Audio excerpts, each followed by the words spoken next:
Kota tanpa buku. Pernahkah kau ke toko buku, perpustakaan, atau taman bacaan? Tidakkah kau merasa istimewa ketika berada di dalamnya? Di sekelilingmu ada berbagai tokoh dari dunia nyata dan hayal, tempat yang pernah kau kunjungi dan yang belum, informasi dan cerita dari masa lalu, masa kini, dan masa depan.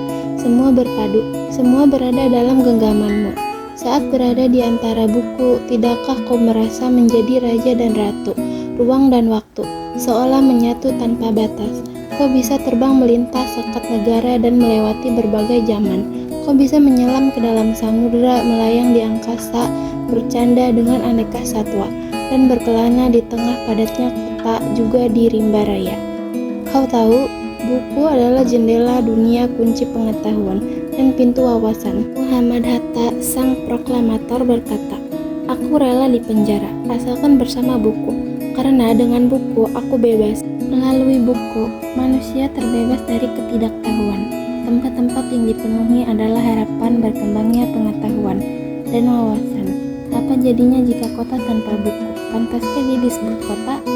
Di kota itu mungkin kabar datang dari sumber lain, dari koran, televisi, atau internet. Mungkin informasi dan cerita datang dari nenek moyang, bagai dongeng-dongeng sebelum tidur. Irama warganya pun tiada beda. Bangun pagi bertebaran di muka bumi untuk berbagai keperluan, untuk kembali pulang siang atau sore harinya. Setelah itu mereka tidur dan memulai lagi hari berikutnya. Semua serupa. Di kota itu mungkin ada bangunan bernama perpustakaan. Di dalamnya buku-buku berderet dalam rak yang tak terjemah. Tiada tangan meraih dan membuka halaman demi halaman dengan sukacita. Mungkin juga ada tumpukan buku-buku di sudut sekolah yang sepi dan berdebu, jarang dikunjungi, jarang dibaca. Buku-buku di sana terongga tanpa nyawa. Bagaimana dengan kotamu?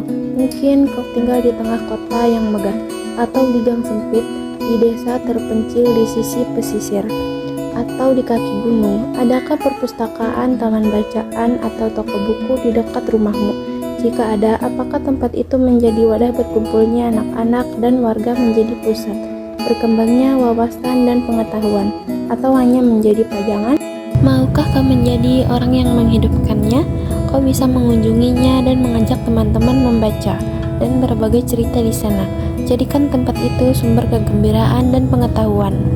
Jika tempat itu belum ada, maukah kau menjadi orang yang mulai menghadirkannya? Kau bisa memulai dari sebuah sudut di teras rumahmu. Ajak teman-temanmu memulai langkah baru. Jangan biarkan waktu berlalu tanpa buku. Siapapun dirimu, bersahabatlah dengan buku. Dia akan menjadi teman setiamu sepanjang waktu.